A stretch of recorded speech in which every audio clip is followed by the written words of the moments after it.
రోగులు మార్చువారి బల్లలను, పురుగులు అమ్మువారి పీటలను పడద్రోసి నా మందిరము ప్రార్థన మందిరం అనబడును అని వ్రాయబడి ఉన్నది. అయితే మీరు దానిని దొంగల గృహగా చేసేవాడనను. యేసుక్రీస్తు ప్రభువారు దేవాలయం యెరూషలేములో ఉన్నప్పుడు మందిరాన్ని ఎలా చేశారండి? దొంగలు గృహముగా, వ్యాపారటపు ఇల్లుగా చేసి దేవాలయాన్ని పాడు చేసినప్పుడు యేసుక్రీస్తు ప్రభువారు అక్కడే ఒకసారి కోపం పడ్డారు.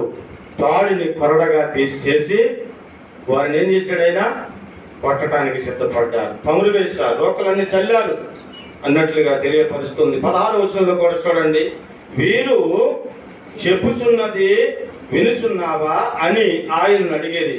అందుకు యేసు, వినుచున్నాను.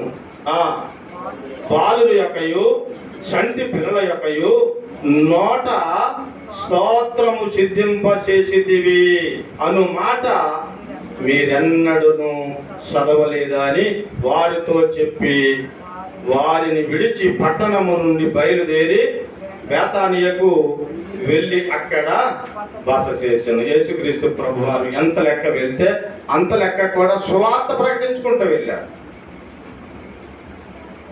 క్రైస్తవుల్ని బాగు చేసుకుంటూ బలపరుస్తూ వెళ్ళినట్లుగా కనిపిస్తూ ఉంది వాక్యం.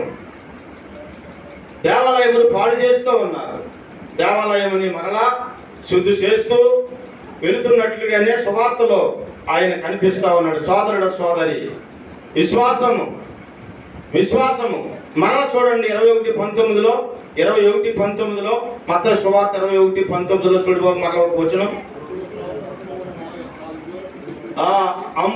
అప్పుడు త్రోవ పక్కనున్న యొక్క అంజూరపు చెట్టును చూచి దాని యొద్దకు రాగా దాని యందు ఆకులు తప్ప మరి ఏమీ కనబడలేదు గనుక దానిని ఇక మీదటన్నటికి ఫలింపవు, కాపు కాయవు. మనం ఏ రీతిగా ఉన్నాం? దేనికి చెందినగా ఉన్నాం? దేనికి చెందిన వారముగా ఉన్నామని పరిశీలన చేసుకోవాలి. సోదరుడా, నీ ఇంటికి వచ్చినప్పటికీ మన కొత్త నిబంధనలో ఒక మాట చూస్తాం. వేడి దెయ్యాలు, ఒక దెయ్యం కాక మరలా వేడి దెయ్యాలు పట్టిన చెట్టది వెళ్ళి మరొక వేడి దెయ్యాలు తీసుకుని వచ్చి ఆ ఇంట్లో ఏం చేసింది? విషానం వేసింది. మరి మొదట కడప కంటే మొదట